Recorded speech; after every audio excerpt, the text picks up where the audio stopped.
Muy buenos días a todos. Muchísimas gracias por participar en esta segunda sesión del tercer ciclo de escritura científica que organiza Ciencia del Sur. Hoy estamos con un investigador científico brillante, uno de los más destacados en su área, en el área específicamente de zoología, es el doctor Francisco Bruschetti. ¿Qué tal, Francisco? ¿Cómo estás? Bien, muchas gracias, Eduardo. Muchísimas gracias por la invitación. Y, y bueno, ojalá que podamos aportar algo y podamos discutir un poquitito de, de la difícil tarea de publicar artículos científicos. Sí, no, totalmente, cuesta un montón y eso es lo que tratamos también de descifrar ahora con estos talleres para entender el trabajo que tiene cada profesional, cada investigador en ciertas áreas o con ciertos tópicos. Y hoy Francisco nos va a hablar de la introducción a la redacción científica en zoología, justamente, que igual puede servirnos para cualquier otra área, pero sobre todo para saber cómo funciona la ciencia en Paraguay. Para los que no lo conocen, Francisco Bruschetti es licenciado en ciencias, mención biología por la Universidad Nacional de Asunción. Tiene también una maestría por la Universidad Estadual Paulista, ¿verdad? Mezquita de Filho del Brasil, donde también obtuvo su doctorado en ciencias, específicamente zoología. Y bueno, es fundador, director e investigador del Instituto de Investigación Biológica del Paraguay, que es una institución que hace mucha investigación en la rama de zoología, biología en general, pero zoología en específico. Bueno, sin más preámbulos, Francisco, adelante. Muchas gracias por acompañarnos. Bueno, muchas gracias, Eduardo. Bueno, esta presentación eh, tiene, bueno, como habíamos dicho que se trata de un tema larguísimo, complejo y con algunas diferencias en cada rama, cada línea de investigación, perdón. Eh, entonces lo que traté de hacer es, yo subí dos libros, ahí están compartidos en el Drive, donde me parecieron súper prácticos. Uno un poquito más extenso y el otro es un manualcito donde habla de qué son los artículos científicos, cada parte de los artículos científicos, cómo hacer algunos ejemplos y cosas así. Entonces, lo que quise es que eso esté ahí disponible y entonces nosotros tratar de ir a lo que sería más práctico y tratar de discutir eh, cosas puntuales. Y como habíamos dicho con Eduardo, me pueden interrumpir en cualquier momento. Yo no sé si acá marca cuando se levanta la mano o algo así.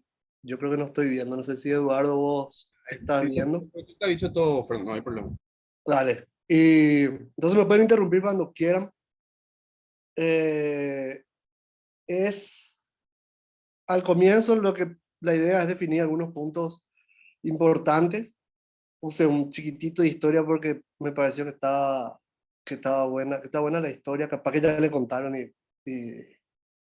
y bueno, es redundante, pero bueno, cualquier cosa que está muy redundante también me avisan y pasamos.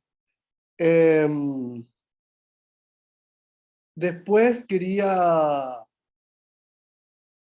eh, complementar toda esa parte teórica, como dije, con algunos ejemplos, algunos comentarios, y ya ir directo a ver, a hablar de algunos puntos que hacen posible que cumplamos las características de una revista científica, de una publicación científica, perdón, y que entonces ya no caigamos en los mismos errores, qué sé yo.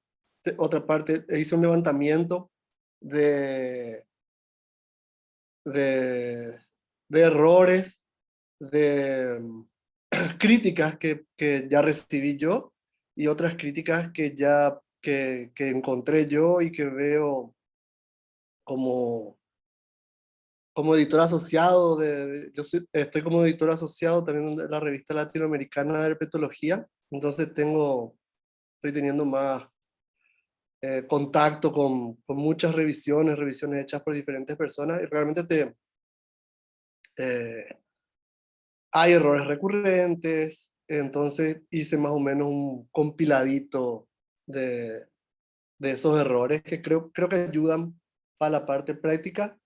Y al final, como yo creo que publicar en revistas buenas eh, no es algo fortuito, es algo que se planifica. Entonces, más o menos hablar de la planificación de un proyecto y y colocando al final un piecito en tierra, un piecito en Paraguay, considerando las limitaciones que tenemos, algunos comentarios finales y por ahí opciones a veces un tanto utópicas, pero otras no tanto. Bueno, entonces, como había dicho, un poquitito de historia. eh, el origen de las publicaciones científicas, eh, estuve mirando en estos días, estas son las dos primeras revistas, consideradas las dos primeras revistas científicas que aparecen en 1665, y es eh, una serie de pequeños, grandes acontecimientos que fueron llevando a eso, que era eso, hubo un aumento grande en el desarrollo de las ciencias, ya en el siglo XVII, pero esa difusión de descubrimientos era eh, entre cartas entre científicos. Incluso si leen por ahí, es fácil encontrar origen en la revista científica, publicaciones científicas, y había personas encargadas de ese ida y venida de cartas, pero era eso, era comunicación entre una persona y otra, entre científicos. Entonces no había una difusión. Cuando eso todavía los libros seguían siendo eh, la literatura primaria en publicaciones científicas, pero que ya no estaban pudiendo acompañar esa velocidad de hallazgos, eh, con ese desarrollo, con ese aumento de la ciencia en el siglo XVII. Empezaron después con compilaciones, con folletos, compilaciones de algunos trabajos y folletos de trabajos en particular, hasta que salen esas revistas. Eh, Unos meses, las dos son de 1665, unos meses antes fue esta primera que no sé ni pronunciar, pero la traducción es Revista de los Sabios, algo así, y la otra en Inglaterra. Eh, Después, eso, otra vez, me pareció súper interesante. O sea, ¿de dónde viene la estructura que usamos hasta hoy? Que le llaman INRIT, que es Introducción, Material y Métodos, Resultados y Discusión, básicamente. Eh, Me pareció súper interesante cómo que ya viene de esa guerra, no guerra, ese enfrentamiento de la ciencia con otro tipo de creencias o dogmas, qué sé yo. Eh, ya estaban las revistas, ¿verdad? Hasta ese momento las revistas publicaban trabajos que eran más descriptivos, que normalmente el orden era cronológico de los experimentos. Primero hice esto, después hice aquello, a continuación esto, qué sé yo. La estructura de la revista era más amplia, eh, pero con los descubrimientos con Luis Pasteur probando la teoría microbiana del origen de las enfermedades, comienza o sea, a él le pareció súper importante la metodología, que sea reproducibles sus experimentos, justamente porque era muy fuerte el tema de seguidores de la teoría de generación espontánea. Entonces él empieza a hacer empieza a mostrar la importancia de la metodología y del principio de la reproducibilidad de la ciencia. Eso, sumado a otras cosas, empieza a hacer que aumente mucho más la investigación en Europa. Esto genera que después en Estados Unidos también empieza a haber muchísima más inversión de dinero para ciencia, lo que a su vez genera un aumento de artículos científicos y entonces las revistas comienzan a no dar abastos, empiezan a recibir muchas, ya hay más revistas, ya no son dos, ya había muchas más. Creo que en los años 40, 50, algunas revistas ya empiezan a pedir una cierta estructura para poder facilitar la revisión, o sea, tanto por editores como por revisores, y de ahí vienen esa estructura IMRID, que sería respondiendo a qué cuestión, problema se estudió. La respuesta sería, está en la introducción. ¿Cómo se estudió el problema? La respuesta estaría en materiales y métodos. ¿Cuáles fueron los resultados o hallazgos? La respuesta estaría en la discusión. ¿Y qué significan, perdón, los resultados? ¿Y qué significan esos resultados? Estaría en, en la discusión. Ahí vi que entró Fabi. No sé, Fabi, ¿vos querés decir algo? No, no, todavía no. Estoy adentrándome en tu explicación. Está muy interesante la parte histórica. Puedes seguir después cualquier cosa, yo te interrumpo. Dale. Ujú. Bueno. Ahí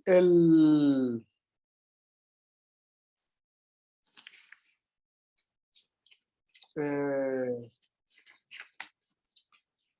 está la definición del Consejo de Editores de Biología, que no sé qué año es, que define un artículo científico. Esto ya estaba transformado en el texto y después creo que yo transformé otra vez, o sea, pero es fácil encontrar. Está en uno de los libros que puse ahí en ese Davis. Artículo científico sería la primera publicación de los resultados de la investigación original. Decía también la primera divulgación de los resultados, pero aclarando que, por ejemplo, una divulgación o sea, en base a una divulgación en un congreso, no debería poder haber suficientes datos como para reproducir eh, lo que se hizo, retestar hipótesis ni nada de eso. O sea, hay una diferencia entre esa divulgación. Además, los libros dicen que en un congreso te vas y vomitas todo lo que tenés hasta ese momento sin, sin tanto detalle. Esta parte es importante, que es la primera publicación de los resultados, perdón, que debe incluir toda la información que permita que los colegas puedan repetir los experimentos y puedan eh, evaluar las conclusiones que se exponen en el artículo. Y tiene que estar publicado en una revista o otra fuente que sea de fácil acceso. Este último, ¿cómo se llama? No veo bien. Ahí explica que este segundo punto es lo que ya incluye también que por definición los artículos científicos aparecen en publicaciones que utilizan arbitraje, que utilizan revisión por pares.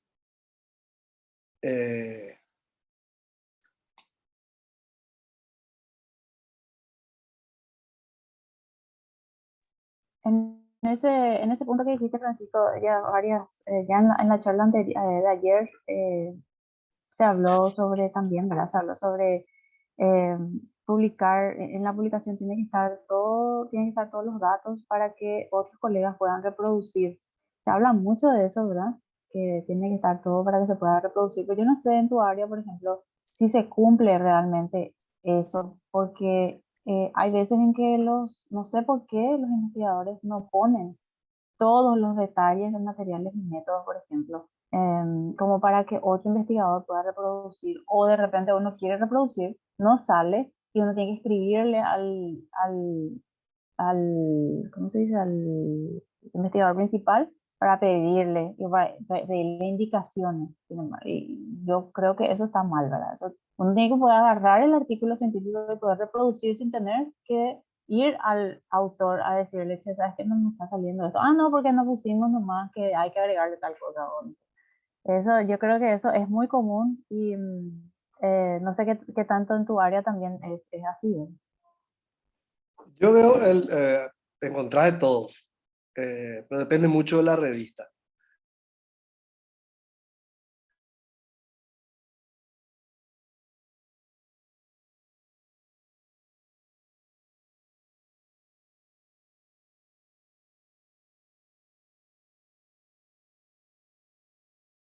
Parece que se colgó Francisco o yo me colgué.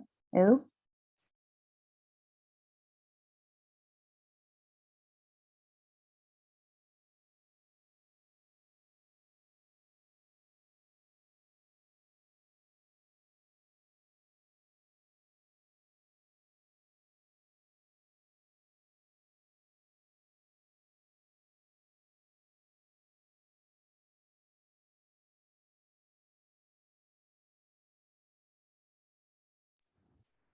Parece que el profe se colgó, ¿eh? Va a entrar otra vez en breve. Sí. Ah, sí, sí, sí. Yo pensé que era yo, porque a mí no me aparecía más nada.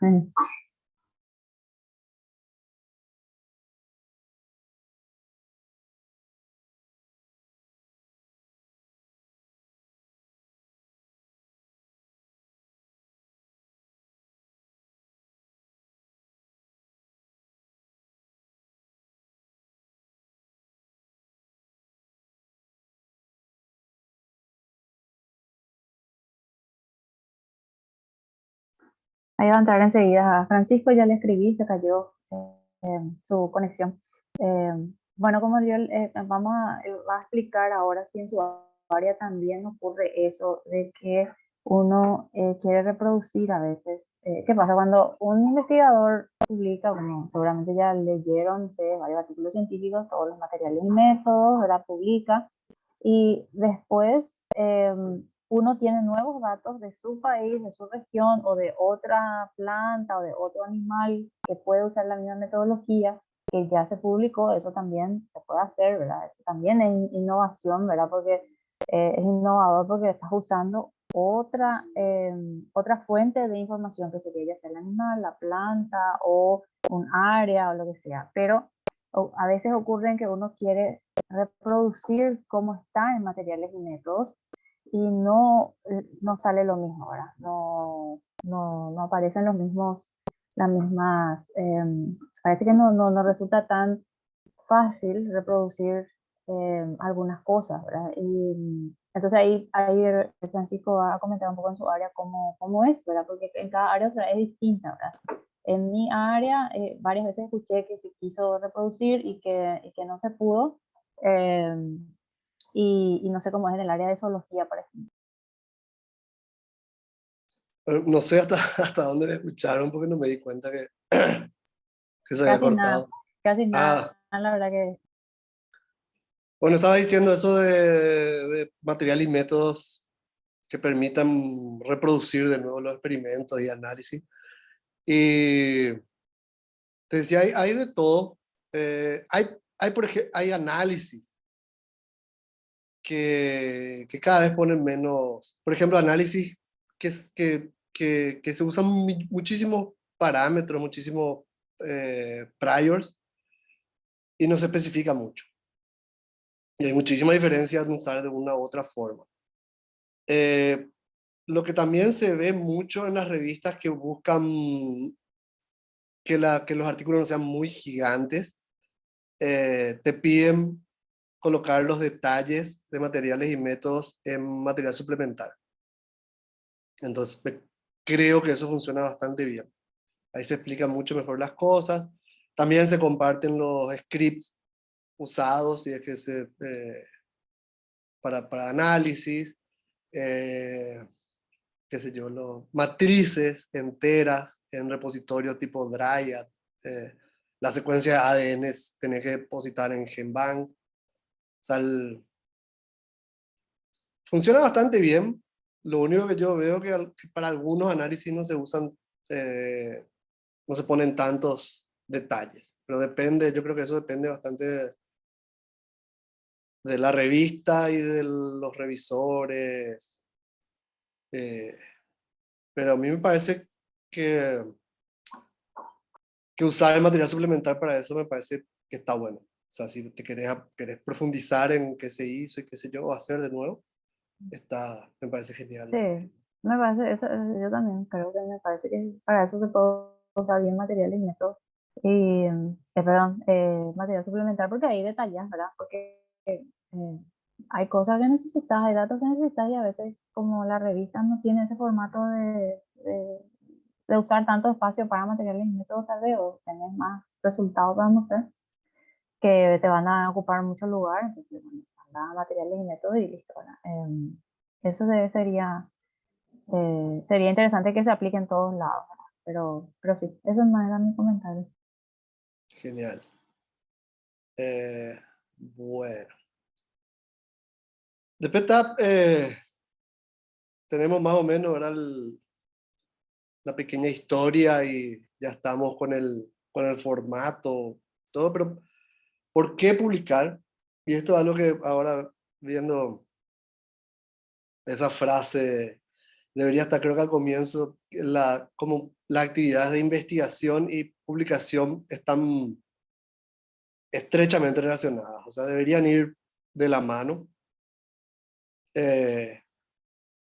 Y sobre todo, hay muchos, o sea, me adhiero a esto, que una investigación científica termina con la publicación, y encontré otros que opinan también que termina con la publicación y cuando el lector entiende el artículo. O sea, cuando hay un mensaje y una recepción.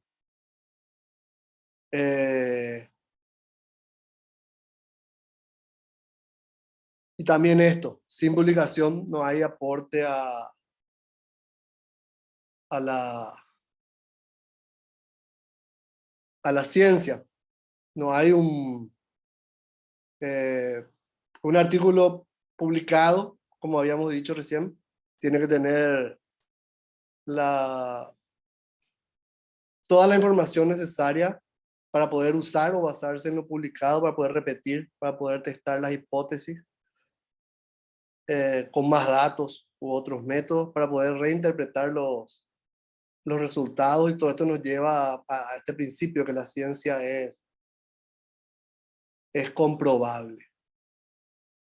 Eh,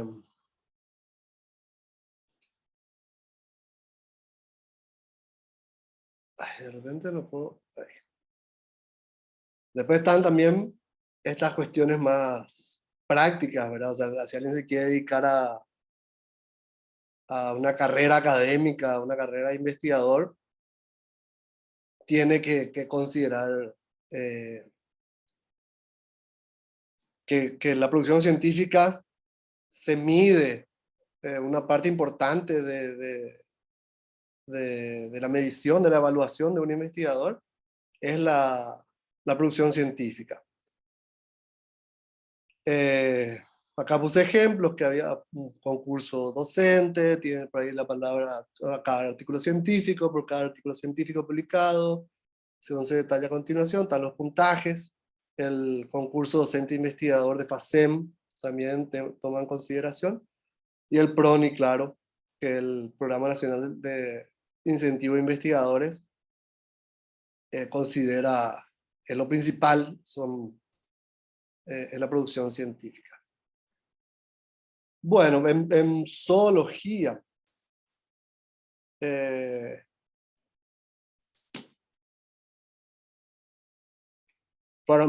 zoología, en cualquier otra, bueno, me voy a limitar a zoología, pero creo que los artículos completos deberían ser es lo que buscamos.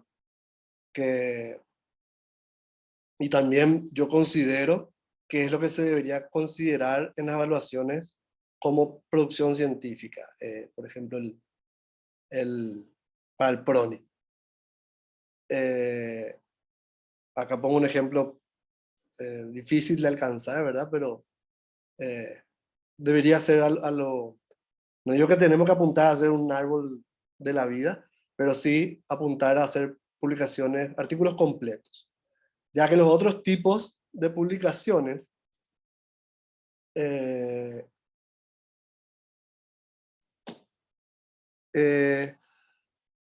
son más bien encuentros fortuitos, son más bien hallazgos, qué sé yo, si haces mucho campo vas a encontrar mucho de esto. Son importantes, son datos importantes, pero no tienen atrás un plan, un proyecto, qué sé yo, no hubo una hipótesis, qué sé yo, normalmente, ¿verdad? Pero hay revistas que tienen estas opciones, notas de historia natural, por ejemplo, sería un nuevo registro de predación, pongo ejemplo acá, es un nuevo eh, comportamiento. Otro tipo de notas son notas de distribución geográfica, puede ser nuevo registro de especies para países, para departamentos, cerrar agujeros en la distribución. Son datos súper importantes, pero no debería ser a lo que apuntamos, digamos.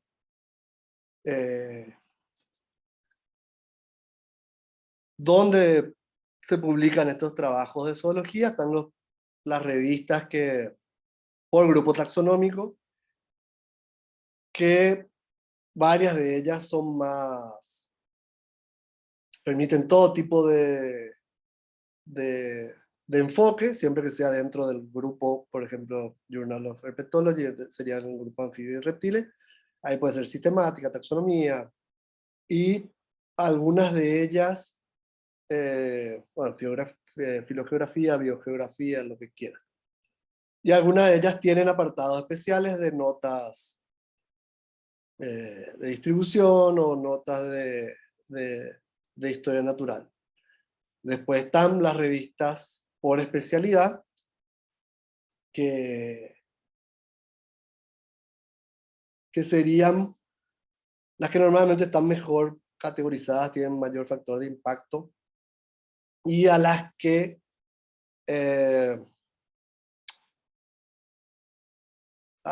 para publicar trabajos tenés que tener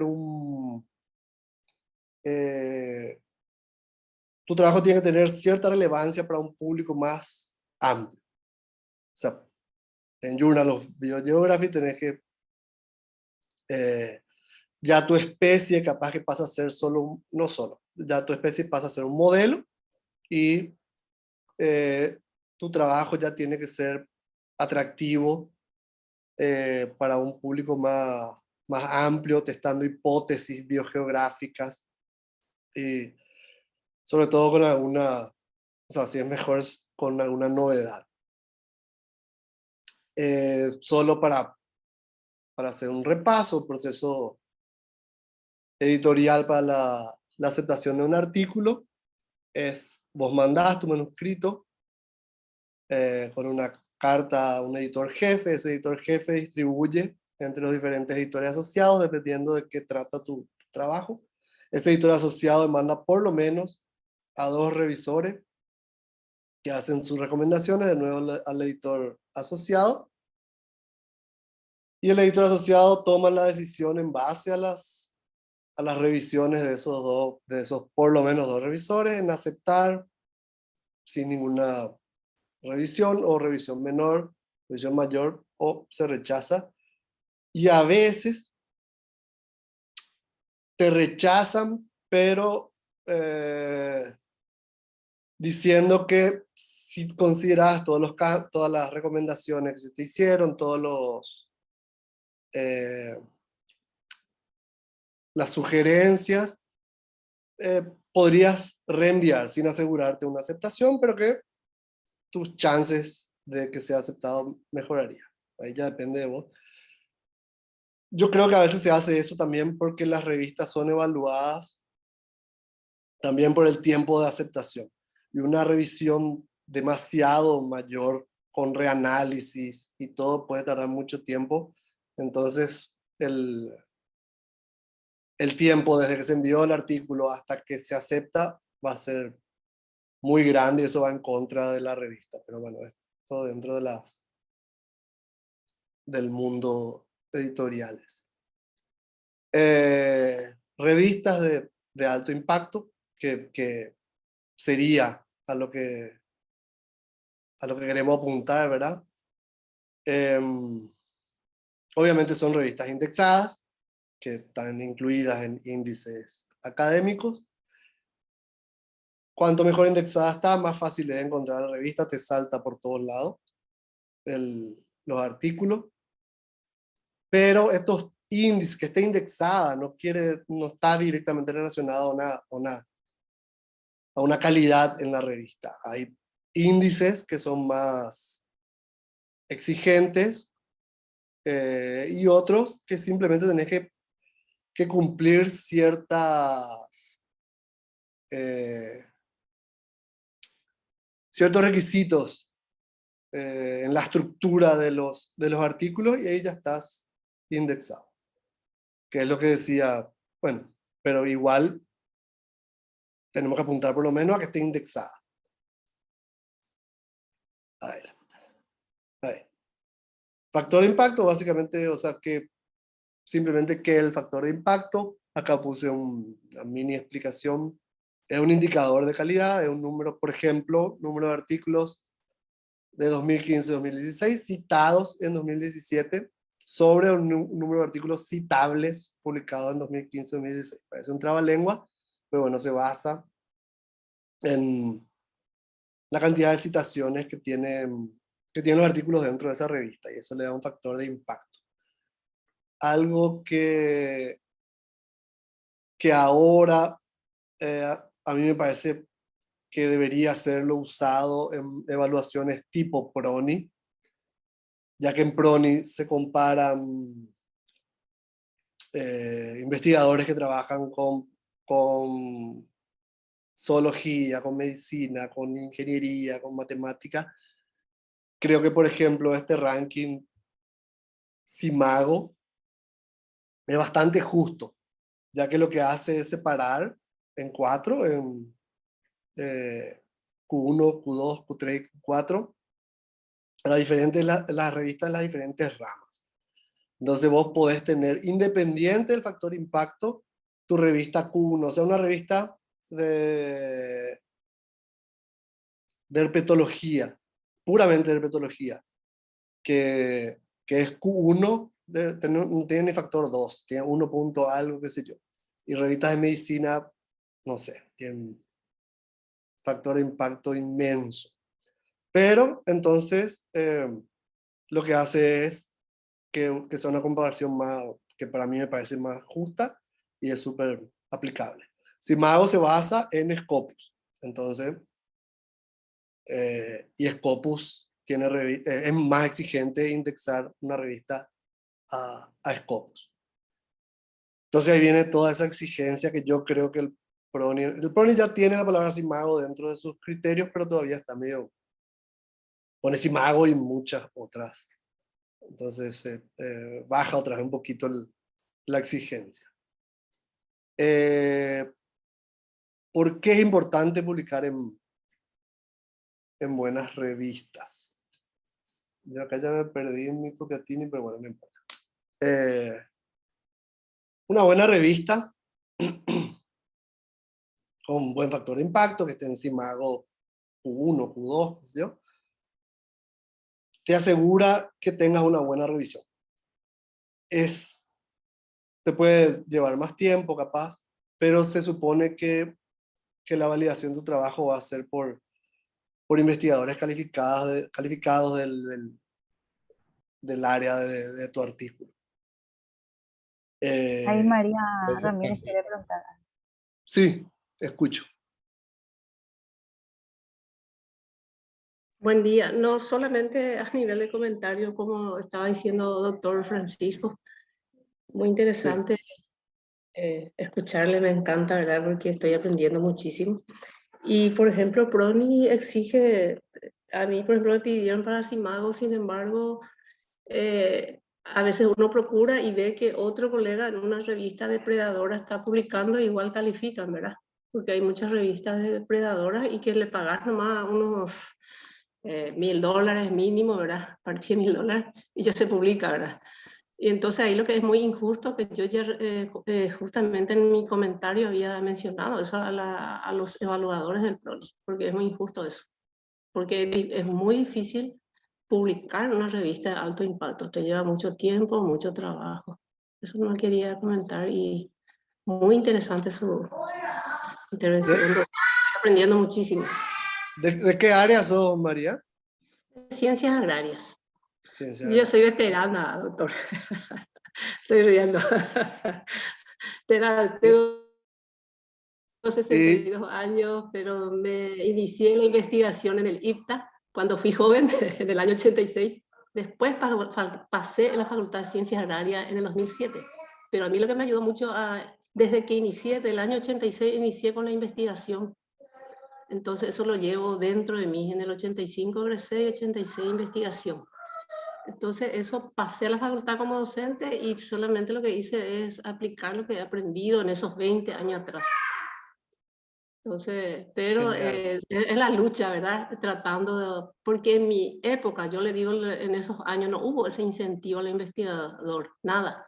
Hace poco hubo lo del PRONI. Entonces no hubo esa motivación para los investigadores, tampoco fondos para la investigación, siempre era del extranjero, del exterior, ¿verdad? Los franceses, los de la JICA, Japón. Entonces no claro, estábamos muy motivados, por eso muy pocos investigadores, muy poco, no había exigencia en muchas cosas. Hoy día sí, los jóvenes están muy motivados en idiomas y muchas otras cosas, ¿verdad? En la investigación, de hacer otro tipo de investigación, ya nosotros todavía lo muy tradicional de mi generación, pero yo trato de procurar, entonces por eso estoy asistiendo a aprender de ustedes los jóvenes. Muchas gracias. no. Sí, hay muchísima injusticia. Hubo un planteamiento súper interesante para el PRONI, que era de hacer una tabla de puntos. Por ejemplo, una publicación en una revista que esté en Q1 de Simago te valía más puntos que una Q2, que una Q3, que una Q4, y que una, obviamente, que una que no esté, que ni siquiera esté categorizada. Pero se rechazó, pero bueno, eh, los criterios de ahora son medio un híbrido y se trató de igualar entre todas las disciplinas. Entonces, realmente es medio complicado. Como decís, es muchas veces injusto.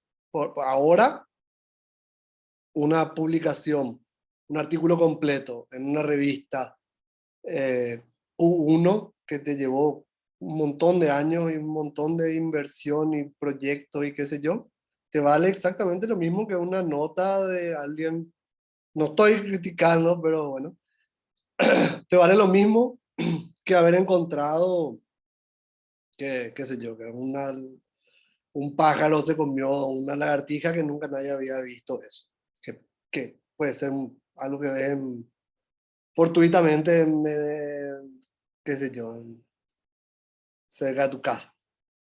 Entonces hay mucha injusticia todavía en las evaluaciones, pero bueno, es relativo, ya no es ni siquiera nuevo, eso la verdad estábamos peleándonos, que ya son 2011 creo que comenzó el PRONI, ya son 11 años, o sea, yo creo que se puede ir subiendo ya la, las exigencias, pero bueno. Siguiendo, como habíamos dicho, los sistemas de evaluación es importante publicar en buenas revistas, aunque justo estamos diciendo, ¿cómo se llama? La injusticia, ¿verdad? Hay que mejorar todo eso, de realmente diferenciar tipos de publicaciones. Yo creo que los artículos completos, por lo menos para el área de zoología, deberían ser los considerados y otro tipo de notas cortas que tengan otro puntaje, por no decir no desconsiderar. Pero sí, tenemos que apuntar hacia cómo se elige una revista. Ahí hay varias cosas. Yo creo que desde que pensás en un proyecto, ya tendrías que ir evaluando, haciendo una retroalimentación, diciendo, bueno, este proyecto, ¿qué me puede, cuántos artículos y en qué tipo de revistas pueden salir de mi proyecto, si sale todo bien, si se alinean los planetas, si me dan la plata, todo. Entonces ya debería haber una idea desde el vamos, digamos, y en el proyecto considerar varias cosas que más adelante vamos a fijarnos. Después tenemos justamente lo que decíamos, Simago, una forma de ver revistas de tu área que estén mejor categorizadas. Obviamente revisar el alcance de las revistas, o sea, qué apunta la revista, el scope, no sé si alcance es la mejor traducción, pero el scope de las revistas, ver a qué revistas alcanzan cuáles son tus opciones de revistas según tu manuscrito, según lo que estás investigando, según lo que estás tratando de publicar. Ayuda también revisar en esas revistas trabajos que tengan algunas similitudes con el nuestro, tipo los métodos usados, muestreo, etcétera. Pisando un poquito tierra, revisar costos de publicación. Unas revistas son carísimas. Ahora el CONACYT lanzó un llamado para cubrir gastos de publicación, pero justamente hablando con personas de ciencias agrícolas, y no me acuerdo cuál universidad nacional, ellos contaban la ridiculez o sea, aunque ellos tengan esa plata, o sea, para acceder para poder pagar con plata del CONACYT, al entrar como es por una institución, por una entidad pública, ellos tienen que hacer licitación. Y él decía, nosotros teníamos que pedirle a Elsevier que nos haga un presupuesto. Obviamente no consiguieron nada por esas locuras. Yo no sé si eso lo lograron solucionar, pero ahí había contado que ellos tenían plata dentro del proyecto, pero nunca pudieron usar porque el ridículo. Pero bueno, considerar eso, o sea, no que tengas la aceptación y después tienes que pagar un montón de guita y no tenés cómo. Revisar el tiempo de respuesta y de publicación, eso depende mucho de lo que quieras publicar. Qué sé yo, hay gente que están compitiendo con otros grupos, saben que otros grupos están haciendo cosas parecidas, entonces para no perder esa novedad, creo que es un punto a considerar. Y algo que hay bastante ahora, son las revistas que tienen publicación continua, que están siendo muy atractivas, o sea, no hay necesidad de esperar a que llegue mitad de año o fin de año para que salga publicado tu artículo. O sea, una vez que se acepta, eso ya está publicado y no es preimpresión ni nada, ya está publicado, ya es citable, ya todo. Bueno, ya tenemos la estructura, tenemos todo, ya elegimos la revista y nos vamos a las características generales que debería tener una redacción científica, que son básicamente precisión, claridad, brevedad y formalidad. Formalidad es medio obvio y también creo que dentro de formalidad debería entrar ortografía, no, ¿cómo se llama? Que no tenga errores ortográficos, por lo menos tu manuscrito.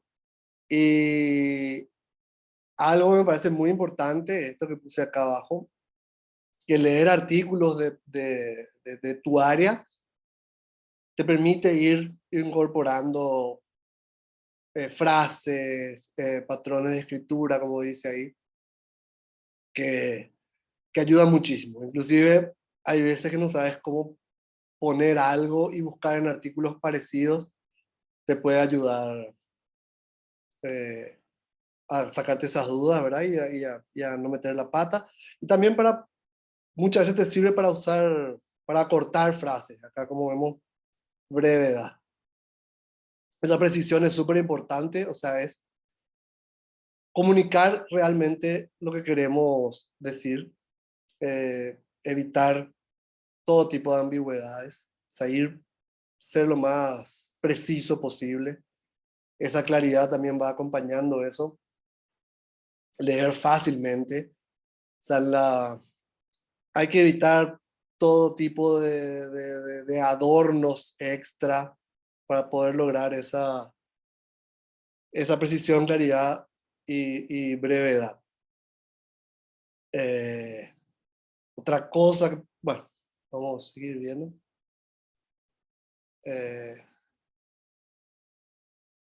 ¿Cómo empezar a redactar un artículo científico? Yo creo que cada uno tiene sus formas y cada uno, dependiendo en lo que está trabajando, debe hacer de diferentes formas. Pero yo creo, o sea, no sé si sería la cosa empezar a redactar un artículo científico, pues yo creo que a medida que te vas haciendo los experimentos, los análisis, ya tenés que ir escribiendo eso. Sobre todo porque después decir, ¿cómo era que hice esto? ¿Dónde está la matriz que usé? Ya te va. Yo creo que es súper importante ya ir escribiendo la metodología lo más detallado posible y los resultados que vas teniendo. Y bueno, después vas puliendo. Primero poder escribir todo tipo un vómito de cosas que hiciste y después vas puliendo y vas recurriendo a otras formas para hacer eso más, para cumplir estas precisión, claridad y brevedad.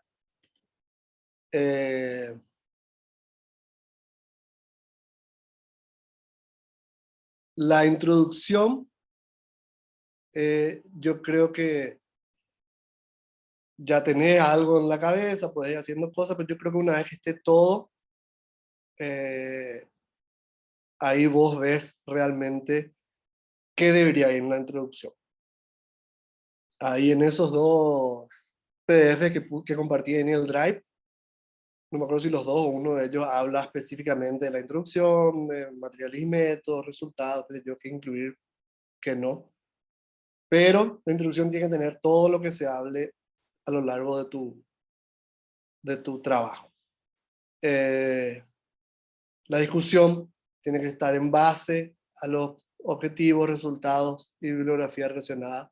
No puedes inventar, no puedes discutir nada que tus resultados no muestren, nada que no hayas testado específicamente. Al final, el resumen, te va a ser mucho más, obviamente te va a ser mucho más fácil, resaltando solo lo principal sin entrar en mucho detalle. Y algo súper importante es la carta al editor, ya que es, sobre todo en revistas que reciben muchísimos artículos que tienen niveles de rechazo de 50% y eso, sino escribir una buena carta mostrando la novedad de tu trabajo, mostrando las fortalezas de tu trabajo, correr el riesgo que el editor ya te rechace y te indique otras revistas, qué sé yo, pero son sus revistas hermanas. Sí. Entonces, creo que hay que hacer un buen esfuerzo en la carta al editor, así como en el resumen, ya que es muy probable que sea lo único que el editor lea, inclusive aunque se publique, es muy probable que muchos autores solo lean el resumen. Y si no encuentran ahí algo de lo que están buscando o algo interesante, pasan de largo. Tenemos que considerar que hoy en día hay millones de artículos científicos. Pongas lo que pongas en el Google escolar, frases, entre comillas, van a encontrar miles de cosas. Entonces realmente hay que ver la forma de que el resumen muestre esa novedad, muestre el atractivo de tu trabajo.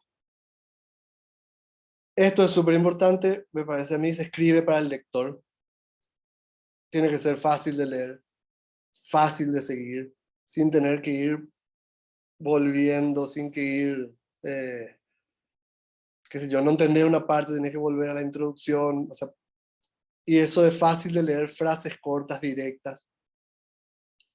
Se espera que en un párrafo haya un tema principal definido en la primera frase y después las siguientes frases hablan o muestran o refuerzan esa primera frase que expone el tema, y que esté todo relacionado, ¿verdad? Y no párrafos inmensos, tener un equilibrio entre párrafos. Y algo que ayuda mucho para el lector es no considerar nada obvio. Se ve bastante en manuscritos que esto, por ejemplo, de no especificar localidades. O sea, gente que trabaja en un bosquecito de Colombia y pone solo el mapita ahí y si vos no sos de ahí, no reconoces el lugar, no entendés dónde es ni nada. O sea, dar todas hacer figuras que muestren que sea fácil identificar el lugar. Lo mismo con la especie que estás estudiando o el grupo taxonómico. Incluir o en la introducción o a veces en material en método hay revistas que prefieren que pongas tu grupo de estudio, la especie de estudio, resaltando todos los aspectos biológicos que tienen relación al trabajo en cuestión. La coherencia a lo largo del artículo es súper importante, entre todas las secciones entre todas las partes del artículo, ¿verdad? Puse acá un ejemplo bien inventado. Ahí, por ejemplo, si en la introducción hablamos de ranas, nuestro trabajo es sobre si existe diferencia en la composición de especies de ranas entre bosque y pastizales. Bueno, en la introducción tenemos que hablar sobre ranas de bosque y pastizales de materiales y métodos. Tenemos que explicar cómo hicimos para ver si existe, qué análisis, qué datos teníamos y qué análisis usamos para ver si existe esa diferencia. En los resultados, exponer directamente qué encontramos, sin ningún tipo de discusión. Y bueno, ya en la discusión, sí hablar de los posibles motivos, discutir en base a bibliografía y ya profundizar un poquito más, siempre teniendo en cuenta de no discutir cosas que no testamos nosotros y que no tenemos en los resultados.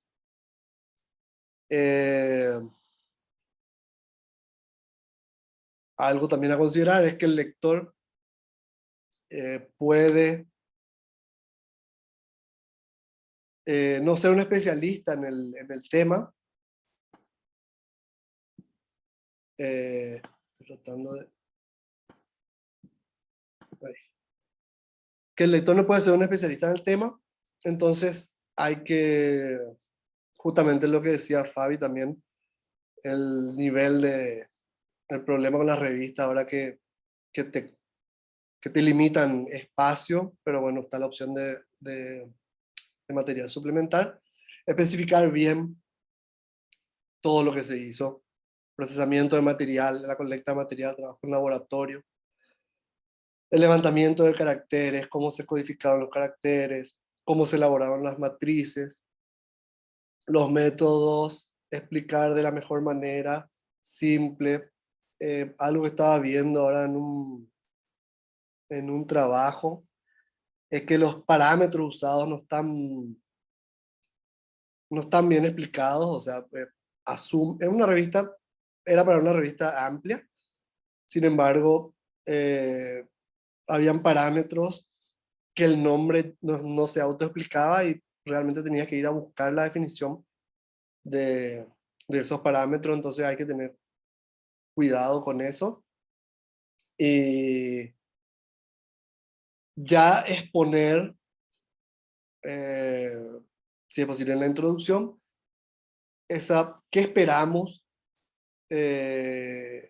como resultado para aceptar o rechazar dicha hipótesis. O sea, especificar hipótesis y qué esperamos en nuestra especie modelo para aceptar o rechazar esa hipótesis. Esto creo que es súper importante. ¿Me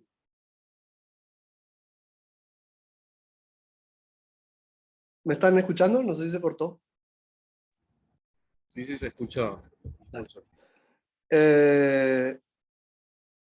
Esto también hace súper atractivo un trabajo, tener buenas figuras, resumir y que expliquen algo importante. En este caso, en este ejemplo, era un trabajo donde lo que hacíamos es ver dentro de una especie si la variación de tamaño estaba relacionada a algún factor climático o estaba relacionada a las relaciones filogenéticas. Entonces esta figura muestra las relaciones filogenéticas dentro de la especie, la distribución ahí en Sudamérica y tamaños de cuerpo relacionados a cada linaje, a cada clan. Entonces, con esto se mostraba que no había una relación, o sea, hicimos un test mucho más estricto, pero con esta figura también logramos mostrar que no existe que no dependía de las relaciones filogenéticas la variación de tamaño. Bueno, no sé si alguien quiere preguntar algo, estamos ok.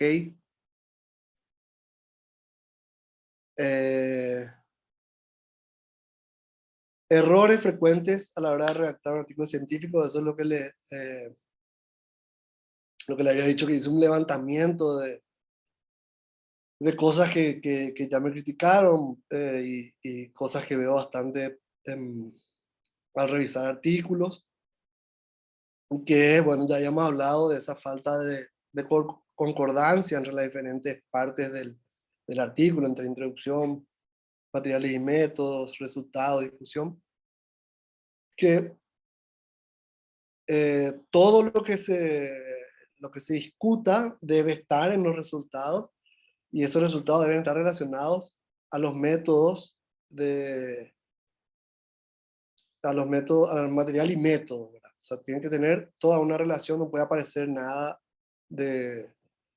por generación espontánea, que era lo que luchaba Pasteur. No considerar las limitaciones de los métodos o análisis realizados. Esto va de la mano también con el punto de abajo, que también las limitaciones del muestreo incluido. Hay que ser conscientes de las limitaciones de los métodos que estamos usando. Muchas veces son los métodos que podemos usar según los datos que tenemos y hay que ser conscientes de eso, hay que discutir eso y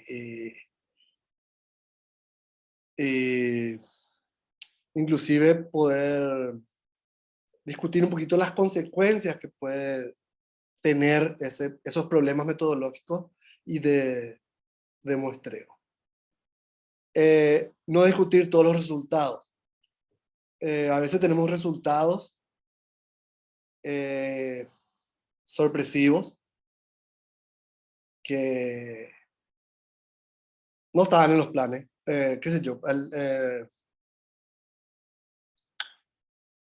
alguna relación filogenética extraña, alguna asignación de poblaciones genéticas que no esperábamos, hay que discutir. O sea, si crees que no es un problema de tu análisis, de tus métodos, que no es algo espurio, tenés que discutir. Otro problema, como habíamos dicho, discutir más de lo que se tienen los resultados. No podemos estar inventando nada. Y algo que veo bastante son errores al citar artículos.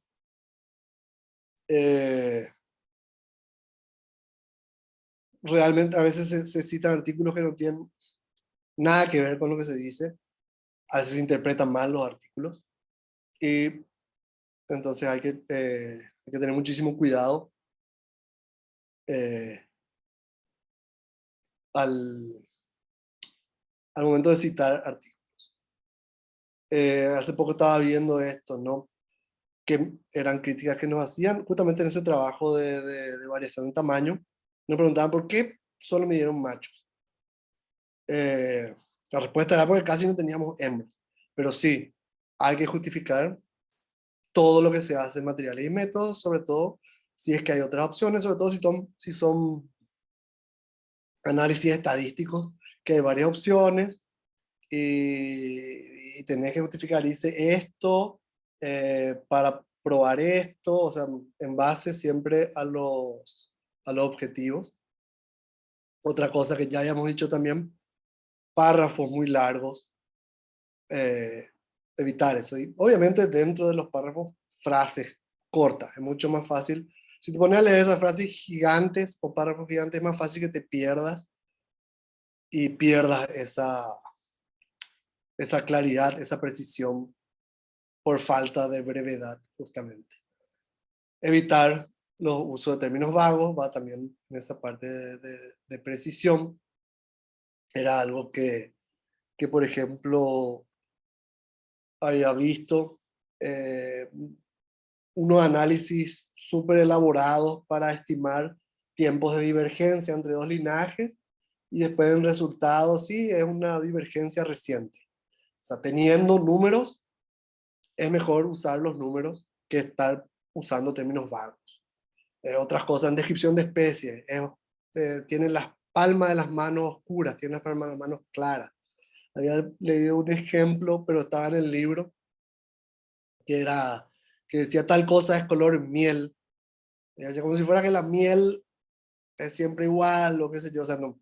Ser lo más específico posible, sobre todo si tenés números, si los colores tienen nombre, usar eso, qué sé yo, si va a ser tamaño, se acepta bastante en descripciones, especies, en comparaciones, se usa bastante que es mayor, que es menor, qué sé yo, cosas así.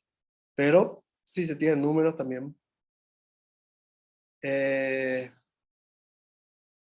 Hipótesis poco claras, era lo que estaba diciendo también.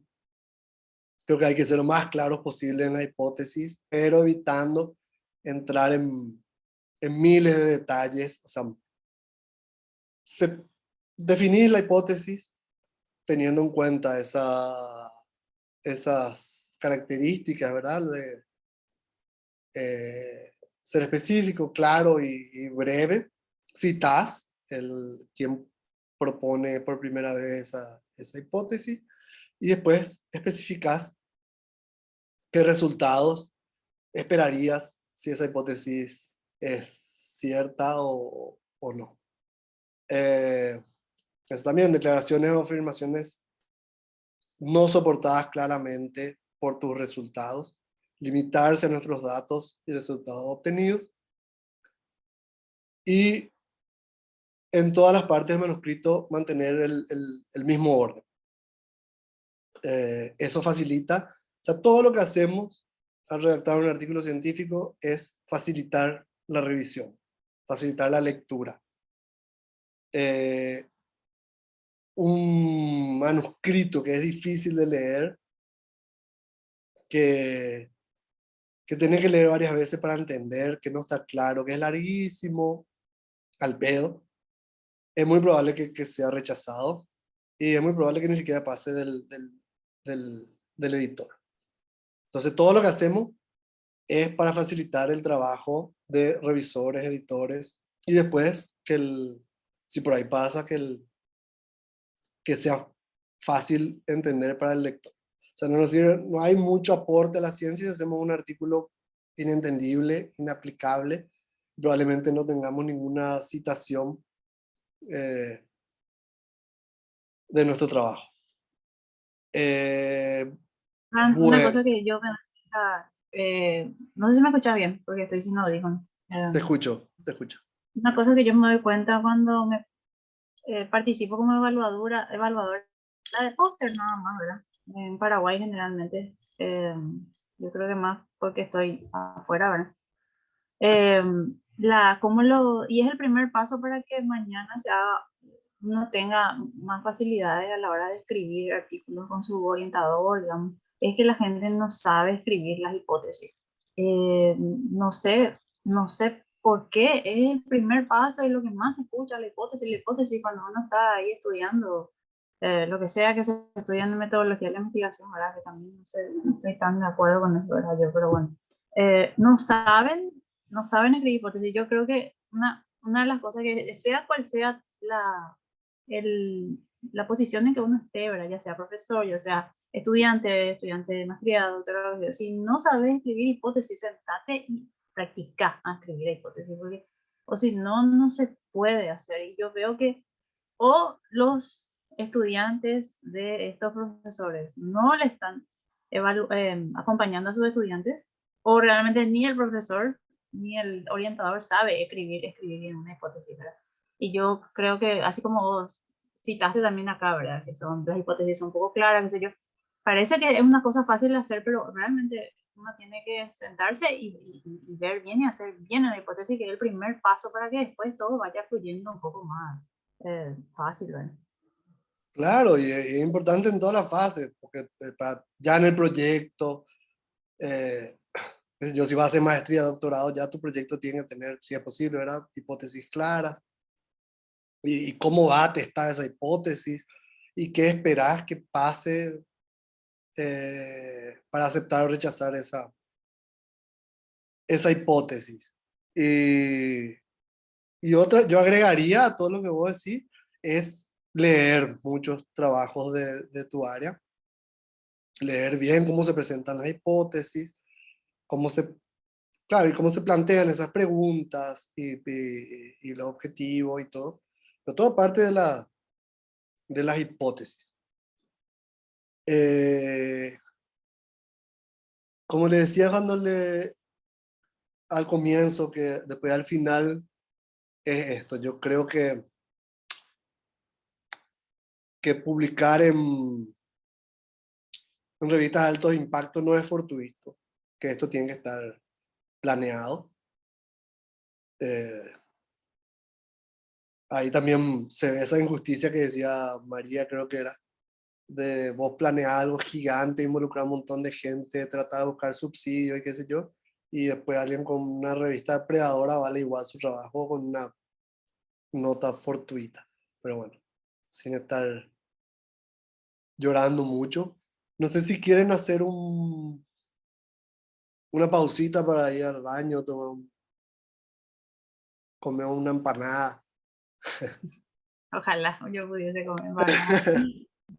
No sé si quieren un 10 minutitos.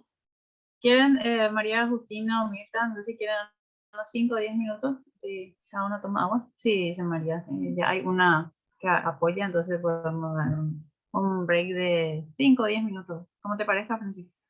Yo me fui a calentar mi agua ya porque ya estaba queriendo tomar mi mate. 10 minutos, ¿está bien? Dale, dale, dale. Yo tengo las 11 Y y 10 dos. de ustedes. Sí. Sí, y 20 más o menos volvemos. Y 20, perfecto. Y 20. Dale, dale, Dale. dale.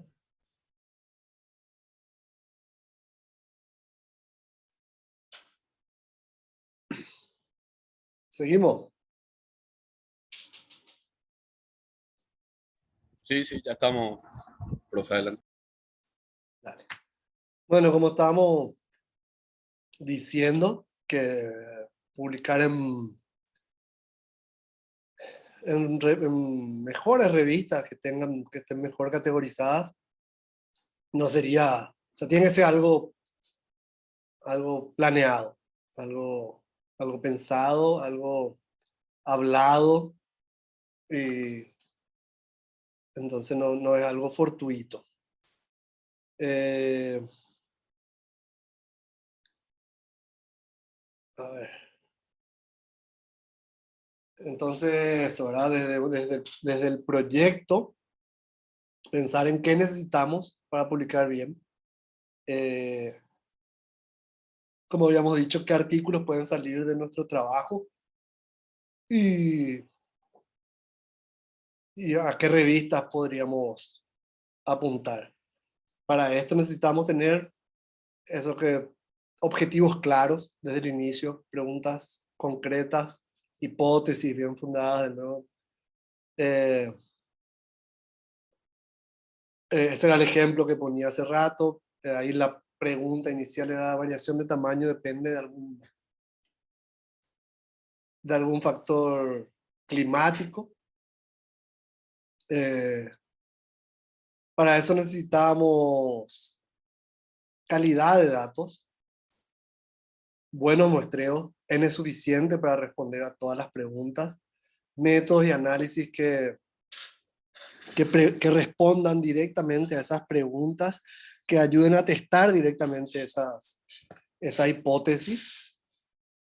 Y bueno, tener todos esos cuidados, y dependiendo de eso, ahí, o sea, tener esos cuidados para llegar a la revista a la que estamos aspirando, o al grupo de revistas. Normalmente uno se ilusiona a veces y después no sale como quería, pero bueno, ahí tenés, ya puedes armar una escalerita de, bueno, me rechaza entonces mando acá y qué sé yo. A veces es difícil aceptar, pero hay que hacer ese ejercicio de aceptar que, bueno, como quedó mi trabajo, no da para tal revista, vamos a buscar otra un, un poquito peor categorizada, no sé cómo decir de otra forma, pero que también, pero vamos siempre apuntando a lo mejor que podamos. Tener en cuenta a la hora de ese plan y proyecto, y pensar en las revistas, tener en cuenta la temática y el alcance, que sería el scope, ¿verdad? De las revistas, a dónde se emplacaría, dónde entraría nuestro trabajo. Puse acá algunos ejemplos, ¿verdad? Teniendo en cuenta que muchas revistas van actualizando su scope, ir acompañando los trabajos publicados recientemente, ir viendo a veces las revistas ya van incorporando en su scope, bueno, estamos más aceptando trabajos que sean con tales datos o que sean con tales análisis, ya estamos aceptando de acá para arriba, qué sé yo. Entonces ver el trabajo que estamos haciendo, en qué grupo de revistas calzaría. Esto creo que es súper importante, sobre todo que también vamos a hablar un poquito de tiempo, después del factor tiempo. Preferir trabajos, por lo menos en zoología, con límites biológicos y no políticos. Acá puse dos ejemplos. Bueno, uno es simplemente marqué el Gran Chaco americano. Trabajar, por ejemplo, a esa escala, ¿sí? Y ahí abarca Bolivia, Paraguay, un pedacito de Brasil y Argentina. Acá este otro ejemplo, una especie casi distribuida a nivel continental, bueno, la mitad más o menos hacia el sur ya no está. Y para eso intentar colaboraciones a nivel regional. Dentro de lo posible, no limitarse a, a, a límites políticos. Soy consciente, pisando un poquito tierra, que a veces, qué sé yo, un trabajo tiene que ser una tesis de maestría, una tesis de algún curso que, que se tiene poco tiempo, que se tiene recursos limitados, pero bueno, sí se puede hacer trabajos que no estén limitados por límites geográficos. Incluir muestreos significativos del grupo de estudio en relación a distribución geográfica, como también a nivel taxonómico. Dependiendo de nuestra pregunta, claro, considerar o sea, hacer el esfuerzo de tener muestreos robustos para poder responder a nuestra pregunta. Por ejemplo, si trabajamos a nivel genético, en toda la distribución de una especie de amplia distribución como esto primero, es muy probable que agujeros en nuestro muestreo, espacios geográficos, tengan influencia en la estructura genética. Entonces, tratar de tener un muestreo lo más homogéneo posible y, ¿cómo se llama? Achicando lo más posible esos agujeros, o sea, evitar lo más posible meter influencia del muestreo en nuestros resultados. Lo mismo si trabajamos con grupos de especies, relaciones filogenéticas, pongo acá de ejemplo. Si faltan muchas especies, obviamente que va a haber va a tener un efecto en nuestros resultados. Ahí nos vamos, pisamos de nuevo un poquitito tierra y vemos la factibilidad económica y temporal principalmente. Si se le ocurre otra cosa, podemos ir discutiendo. Pero acá, por ejemplo, esto sería la utopía, el mundo ideal. Tenemos proyectos, estamos trabajando en un grupo grande de gente, entonces tenemos muestreos geográficos que, por ejemplo, para filogeografía, taxonomía de complejos de especies de amplia distribución, modelos de distribución, taxonomía sistemática de géneros completos, familias completas, tribus completas. Necesitamos todos estos datos.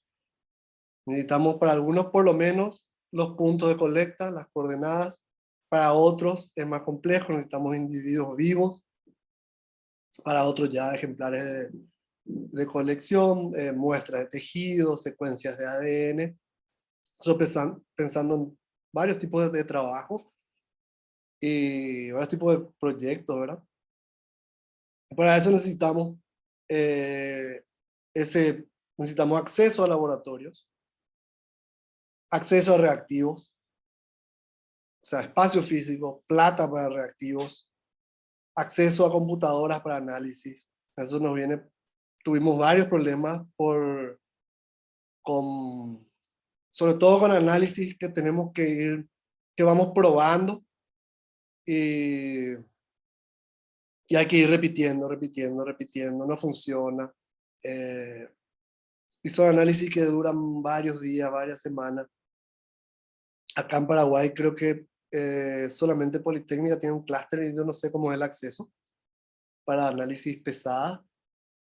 Nosotros tenemos una compu acá, pero no, tampoco es la maravilla. Y bueno, después vamos a hablar puse acá algunas opciones también. De opciones. Hablando de todo eso, acá saqué individuos vivos por ahora, porque no se me ocurrió solo lo que voy a mostrar después. Pero, por ejemplo, para tener estos datos iniciales, este muestreo, estas matrices, se puede recurrir a colecciones científicas. Ahí se ve la importancia de colecciones científicas. Acá en el IBP tenemos colecciones científicas principalmente de anfibios por ahora, pero estamos creciendo y eso está abierto. Nosotros estamos abiertos a que vengan a trabajar, a que vengan a mirar. Repositorios públicos, en el caso de secuencias, GenBank, que tiene muchísimas secuencias disponibles. Hay que tener un cierto cuidado con la identificación del animal que fue secuenciado. Muchas veces, en el caso de ranas, secuencias viejas, hay varios problemas, qué sé yo, o con actualizaciones taxonómicas. Ese Vault es el repositorio que es el resultado de los proyectos de código de barras, que hay muchas secuencias de marcadores mitocondriales que son muy usados en diferentes grupos, que es para identificación básica de especies. Y, por ejemplo, para puntos de colecta, puntos de registro de individuos de diferentes especies, está el SP-Link y GBIF, pero también hay que tener un cuidado. Por lo menos en ranas es medio complicado. O sea, son bases de datos que las colecciones van mandando sus datos, y muchas veces hay problemas en la identificación de los animales. Yo recomiendo, si van a usar eso, en lo posible, revisar el material. Sobre todo colaboraciones, para tener estos muestreos para todo este tema. O sea, en vez de ir a colectar al sureste de Bolivia, sería más factible tener colaboraciones con investigadores de Bolivia. Como decía, en el caso que necesites hacer experimentos con individuos vivos, no se me ocurrió otra cosa más que colaboraciones. O sea, esto es en el caso de que vos no hayas conseguido plata, no hayas conseguido ningún recurso, no hayas conseguido gente, qué sé yo. Entonces, la opción sería buscar algún tipo de colaboración para poder hacerlo, para poder capturar, mantener y hacer los experimentos con animales vivos. En este caso, acceso a laboratorios, acceso a reactivos, acceso a computadoras, otra vez, colaboraciones, convenios.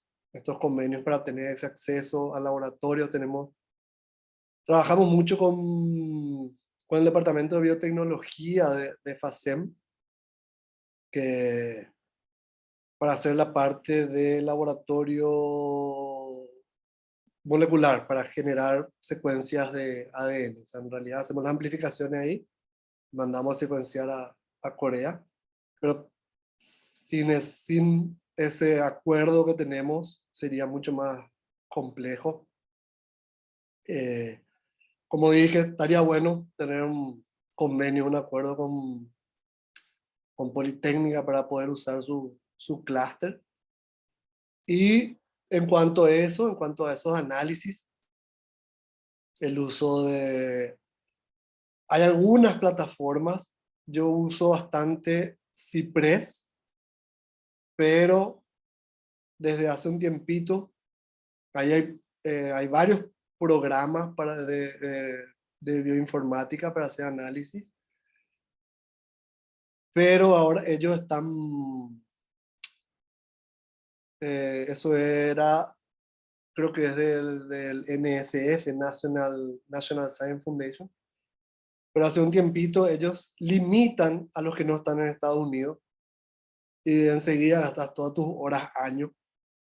Entonces es realmente un problema. Buscando para la presentación encontré este bioinformatics.org, pero no encontré mucha diversidad por ahora. es totalmente gratis, pero encontré algunas cosas para alineamiento de secuencia, pero cosas muy, muy básicas. Ay, bueno, y eso es todo. Al final hicimos el descanso, yo pensé que tenía más, pero podemos discutir lo que quieran. Pueden hacer las preguntas que quieran. Soy todo oídos. Vamos a ver si es que tienen alguna duda o de repente alguna otra cosa que les hubiese gustado escuchar o que se les ocurrió cuando Francisco estaba comentando, ¿verdad? Estaba contándole, de repente se les ocurre alguna pregunta, pueden aprovechar y preguntar también porque tiene mucha experiencia en toda la parte de orientación, revisión, y entonces, bueno, disipar cualquier duda que parezca inclusive básica, pero en realidad a veces parece nomás básica, pero en realidad es una buena pregunta. ¿Y están tratando ustedes, Francisco, de hacer su colaboración con la plataforma de Politécnico? No, yo en realidad me acuerdo nomás que en algún momento ellos avisaron que ya estaba, que tenían un clúster y que estaba funcionando, pero al final nada. Yo tengo acceso todavía al clúster de donde hice el doctorado. Entonces también uso bastante ahí. Pero me acuerdo, todo ese proceso de meter programas y todo eso fue fue medio hinchabola también. Pero metimos, o sea, ellos se organizaban, o sea, nuestro laboratorio tiene una cabeza allá, en el que yo estaba. Ahí esa cabeza inscribía a todo su grupo de colaboradores y ese grupo, o sea, cuando eso éramos sus orientados, o había postdoc, había y gente asociada a él, entonces ahí teníamos acceso. Igual al 2x3 alguien se mandaba cometía algún error, se llenaba, se armaba un desastre, tenían que cancelar todo y empezar, te cortaban todos los análisis, pero para muchos análisis es indispensable tener, sobre todo para los análisis que necesitas hacer varias pruebas, tipo prueba y error, o probar diferentes parámetros, porque te lleva un montón de tiempo, y si no puedes correr varios análisis en paralelo, es correr uno, analizar los resultados, y decir, puta, no funcionó.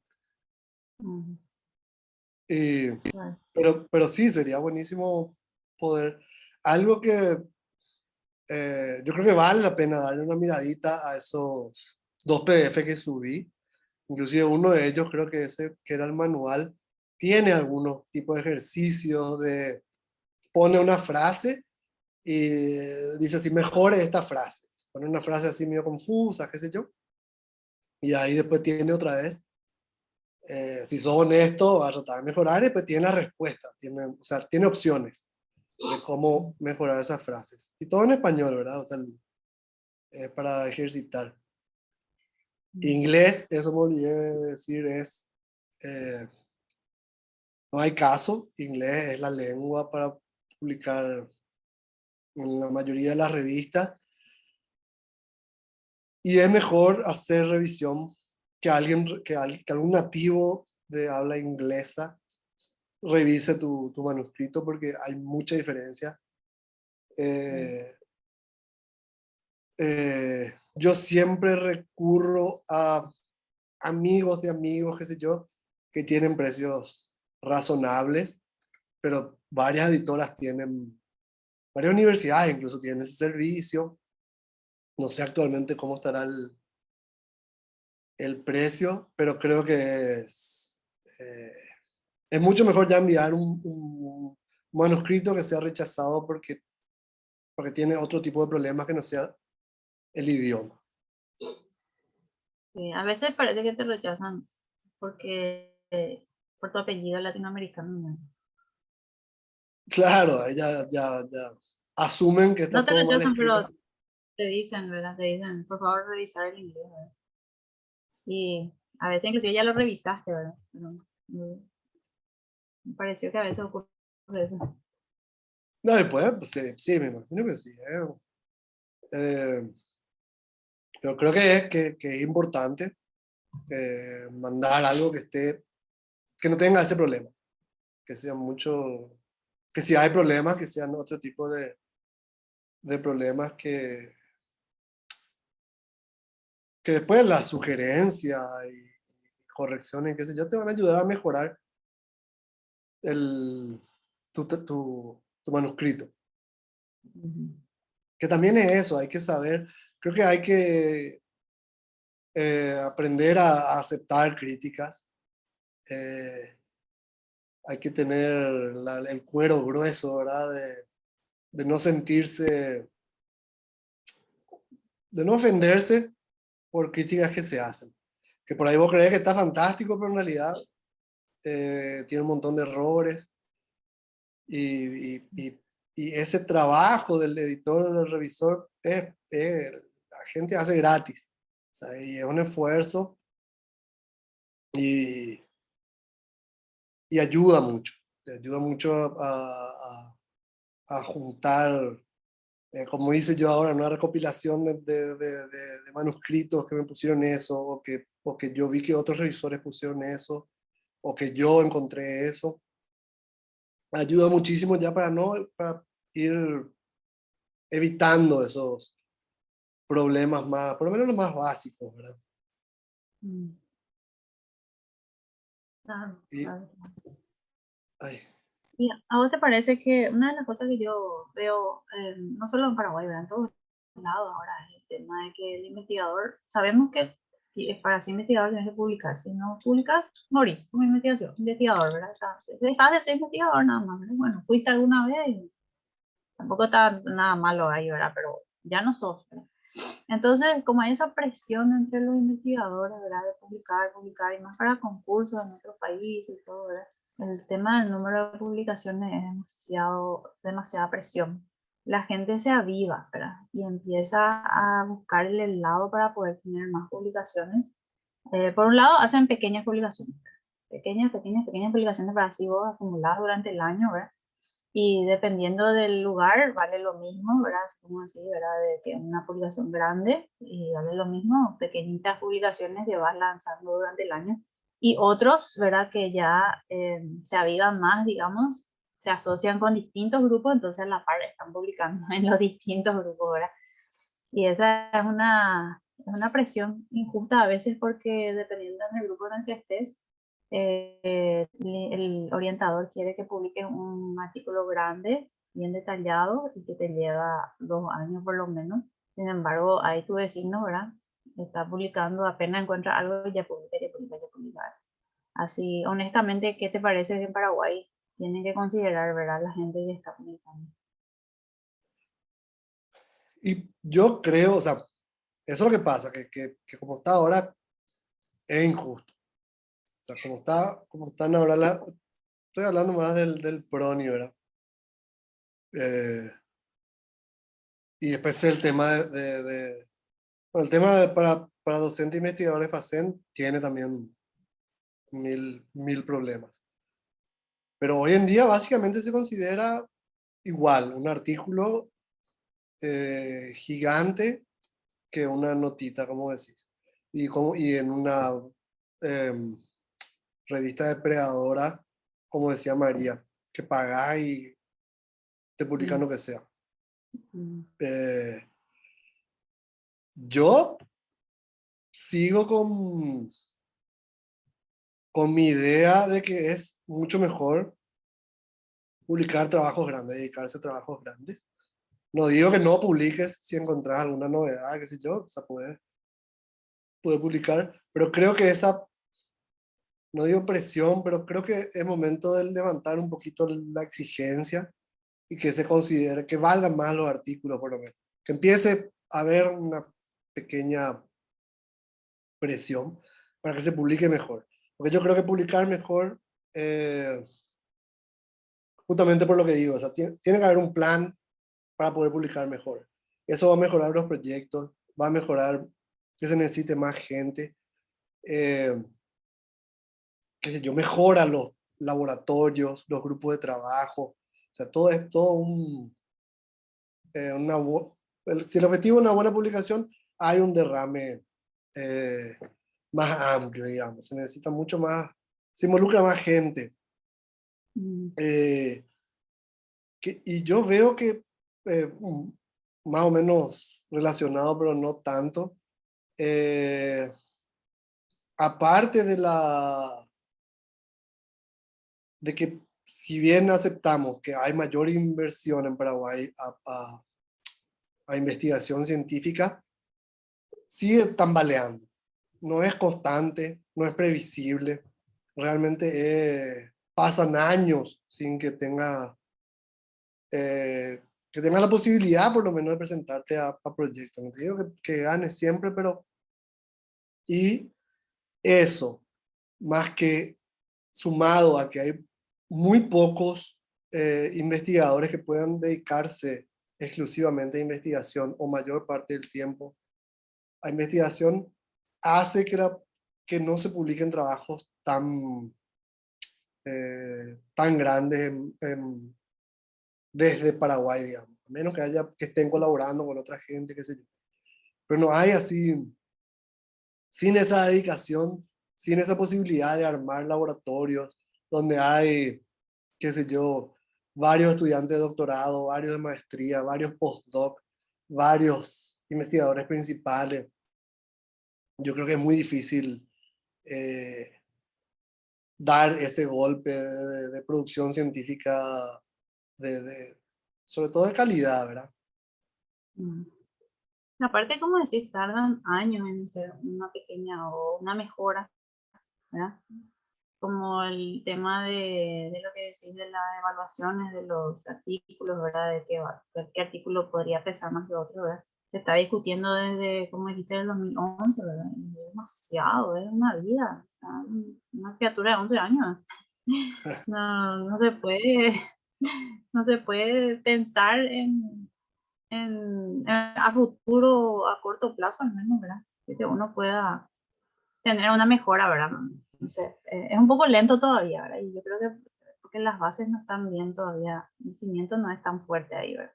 Entonces está ahí como que todavía, y María también quiere comentar algo. Sí, Adelante, María.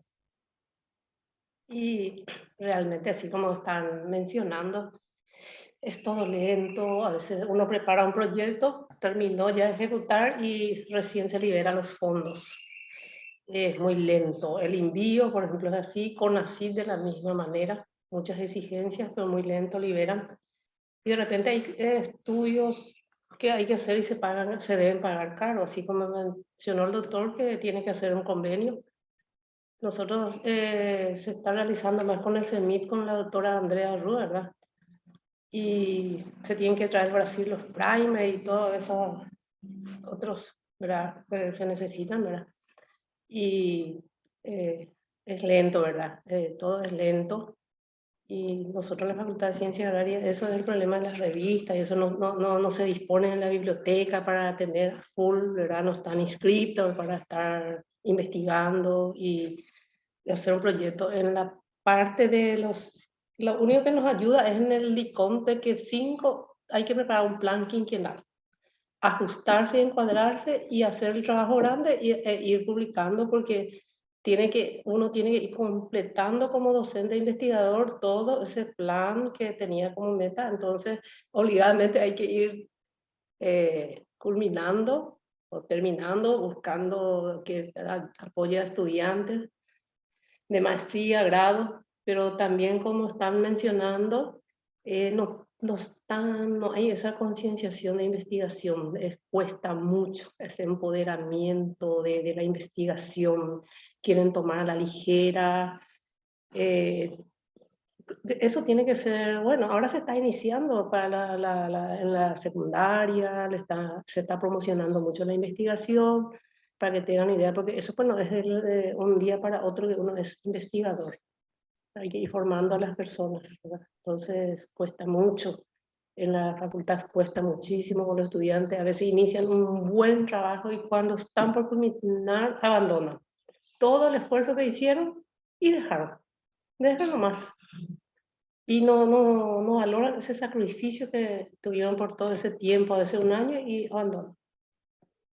Y es un poco complicado, no es fácil la investigación, es muy difícil, muy sacrificado. Y es muy interesante, doctor, lo que ha aportado y es todo lo que uno va pasando por ese proceso. Y más lo que ustedes, ya como biólogo, porque tienen que, depende pues mucho del área. Hay áreas, para nosotros, por ejemplo, es más fácil debido a que tenemos personas de Brasil, de la Salqui, que son muy reconocidos a nivel internacional y se nos facilita mucho. Nos vamos, por ejemplo, un 15, 22 días y ahí se hacen las identificaciones, todavía no exigen molecularmente. ¿Por qué? Porque esos profesores, los acarólogos de ahí, de la Salqui, son muy conocidos. Ellos con el hecho que te diga que es tal cosa, todo a nivel internacional aceptan, ¿verdad? Entonces para nosotros facilita esas publicaciones. Y ellos no son celosos de sus conocimientos, eso también es muy importante, nos ayudan muchísimo. Entonces tenemos el apoyo, porque como estaba mencionando, no hay fondos, tenés que recurrir a otro, únicamente. Claro. Sí, y así es. Pero yo también hay que motivarle a las personas jóvenes de que si uno quiere, puede, sin fondo, con lo que tiene debe hacer, porque si vamos a esperar de que nos financie con ACID u otra entidad, no vamos a hacer investigación. Entonces, hacer por lo menos con lo que uno, y buscar la manera de ir concretando ese trabajo de investigación con el apoyo de los expertos. Nosotros, por ejemplo, tuvimos uno, le quiero comentar nomás, si al doctor Bruschietti, que le conoce a Bolívar Garcete, ¿le conoce a usted? Sí, Con él, por ejemplo, muchísimo, siempre él nos apoya en las identificaciones, los insectos predadores, parasitoides, muy especialista en eso, ¿verdad? Pero él también recurre a los americanos, recurre para otra vez la clasificación taxonómica y hacemos una conversación. Eso es lo importante, el diálogo entre los investigadores. Porque el levantamiento de insectos nosotros lo hacemos, por ejemplo, en la zona de San Pedro, se detecta hay un insecto que es raro. Yo enseguida le envío a él me dice, ¿me autorizás para que se publique que sea el autor tal fulano, verdad? No hay problema. ¿Por qué? Yo no tengo la capacidad, no soy taxónomo. ¿Por qué yo voy a querer apropiarme por ese trabajo? Solamente pude detectar que es algo diferente nomás. ¿Verdad? Y empezamos a hacer la actividad porque lo que se hizo es la parte, la metodología, lo que hicimos, era levantamiento con trampas, esa parte metodológica, pero está la otra parte más difícil, la parte de la identificación, ¿verdad? Que lleva con llaves. Entonces eso hacen los americanos, ¿verdad? Y es así que trabajamos justamente y hacemos en equipo. Esa es claro, la opción. Sí. es importante tener colaboraciones. No, y eso, por ejemplo, yo entiendo que, que mucha gente no, o sea, si no hay fondos, es más difícil. Pero, por ejemplo, yo trabajo con ranas, ¿verdad? Y tenemos, ya tenemos, hay colecciones buenas y qué sé yo.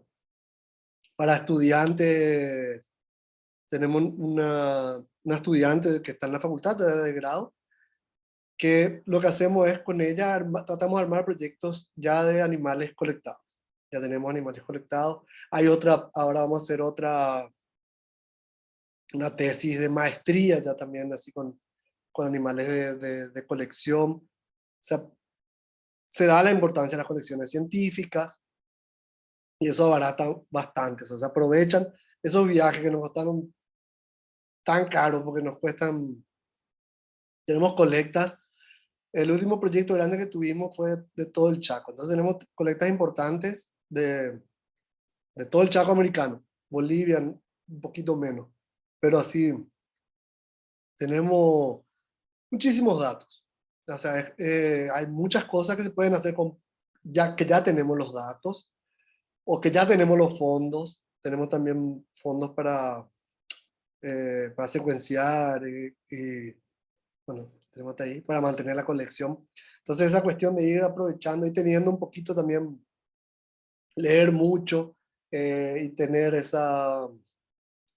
un poquito de creatividad de que también se pueden hacer cosas de bajo costo y con un buen impacto, respondiendo buenas preguntas, respondiendo hipótesis, cuestión de pensar un poco y tener creatividad, ¿verdad? Ujú. Ahí Justina pregunta, ¿cuánto tiempo generalmente dura el proceso de aceptación de artículos científicos? Y depende mucho de la revista, pero esas revistas que tienen, las más importantes, meses, tardan meses para tener una respuesta. Y ahí depende de cuánto tiempo te den, si te aceptan con revisiones, depende otra vez de cuánto tiempo te den y ahí para que puedas hacer puedas arreglar ahí, puedas corregir y ahí otra vez un tiempito. Se tarda mucho, esa es la verdad, se tarda mucho para que te publiquen un artículo completo. En esa revista, yo soy ahora, soy del comité editorial y soy editor asociado de la revista latinoamericana de herpetología. Ahí tenemos diferentes, eh, hay notas y hay artículos completos. Para notas es un poquito más rápido. Hay que tener en cuenta que vos como editor, vos recibís, tenés que conseguir por lo menos 2 revisores. Y los revisores no cobran nada. O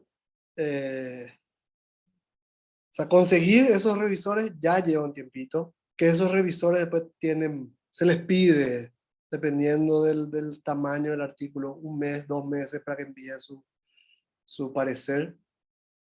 Ahí envías la respuesta. O sea, tarda bastante. Y otra vez, dependiendo de la revista, si no es de publicación continua, tenés que ver cuántos números la revista publica por año. Yo me acuerdo, había una revista que se llama Herpetological Monograph, que, que vos podés publicar trabajos más amplios, no tiene tanto problema con la cantidad de páginas. Pero tenían un número por año, que era a final de año. Y si vos, por ejemplo, mandabas un trabajo a mitad de año, aunque tengas la aceptación de ese año, tu trabajo iba a ser publicado en diciembre del otro año. Ahora, hace un año, un par de años, no sé cuánto, ellos ya tienen esa publicación continua. A medida que tu trabajo es aceptado, porque antes era imposible, si vos encima tenías miedo de que alguien publique, te saque la novedad, digamos, era impracticable, era mejor enviar a otra revista que tenga menos impacto, pero que sea más rápida. Pero sí, respondiendo a la pregunta, se tarda meses, algunos meses, mínimo. Así es. Bueno, no sé si tienen alguno más, creo que estamos en tiempo inclusive para terminar y liberarlos este sábado de mañana. Como quieran, estoy abierto acá en el... y bueno, no sé si no hay otra pregunta. Muchísimas gracias por la No, atención. gracias a vos. Gracias a vos por haber participado otra vez en el segundo año para contarnos un poco sobre todo esto.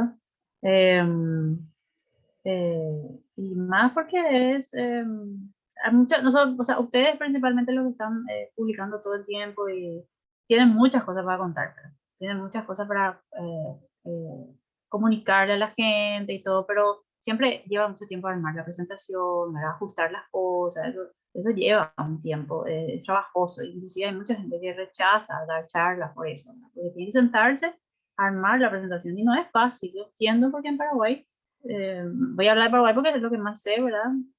Los investigadores tienen mucho trabajo, tienen que rendir cuentas, presentar resúmenes en los alumnos, no sé qué, y un montón de cosas. Y tienen mucho para contar, sus experiencias, todo el tiempo, y la gente quiere escuchar. Pero a veces cuesta, ¿verdad? Tener el tiempo para la divulgación, ¿verdad? Y así, creo que ahora Creo que la sociedad científica estaba haciendo algo parecido también, pero no sé, creo que hace también a fin de año, para el tema de la divulgación, de cómo escribir un artículo científico y todo, ¿verdad? A ver, creo que ahora también se aprendieron a hacer eso, ¿verdad? Pero sí, ahí dicen María, ¿verdad? Tino, también estaba Mirta, dicen que les pareció muy claro todo y te agradecen mucho la presencia hoy, Francisco. No, muchas gracias por la invitación y claro, y bueno, pues para voy a subir la presentación y voy a poner mi email ahí porque no puse. Cualquier cosa yo estoy abierto a lo que sea. Ujú.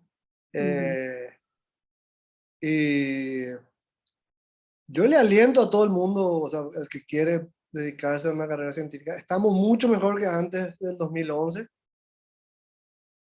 Eh, yo tenía muchísima esperanza que mejore mucho más. Esto está, como dicen todos, un avance bien lento, pero sí, ya estamos mucho mejor. Espero que mejoremos más.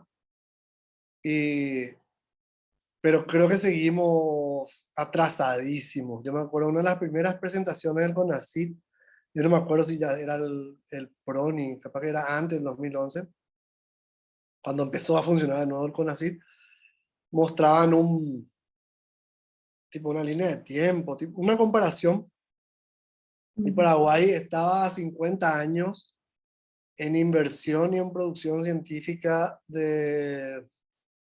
no me acuerdo, no sé si era de Argentina o de Chile, creo que era de Argentina. O sea, si los otros paraban de incrementar su inversión y producción científica, Paraguay en 50 años le iba a empatar. O sea, obviamente nadie paró y Claro. Paraguay está lentísimo, o sea, capaz que ahora estamos más lejos. Ujú. Pero es una realidad, o sea, sin que puedas ganarte el pan, eh, con esto es muy difícil. Pero yo le aliento a todo el mundo, estoy abierto a lo que sea. Eh, si yo, por ahí alguien, si yo no trabajo con algo, no sé responder, conozco mucha gente que podría ser, puedo ser el nexo para cualquier Sí, colaboración, duda, lo que sea. Así que bueno, sí, gracias de nuevo y hasta la próxima. sí. Muchísimas gracias. Muchísimas gracias a los participantes también. Vamos a seguir el otro viernes. El otro fin de semana, ¿verdad? Viernes y sábado, tenemos al doctor Carlos Pérez y a la doctora Alejandra Recalde, que van a estar dando su presentación también sobre el taller de escritura científica. Los que van a participar también, bueno, nos vemos el otro fin de semana. Y los que ya no van a participar, les agradecemos muchísimo que hayan participado y se hayan inscrito en este taller de este año. Bueno, muchísimas gracias, Francisco. Nos estaremos conversando y cuando esté lista tu presentación, como querés subir, la subís y listo. Dale, gracias. Dale, dale. Muchísimas gracias. Chao, chao. Chao.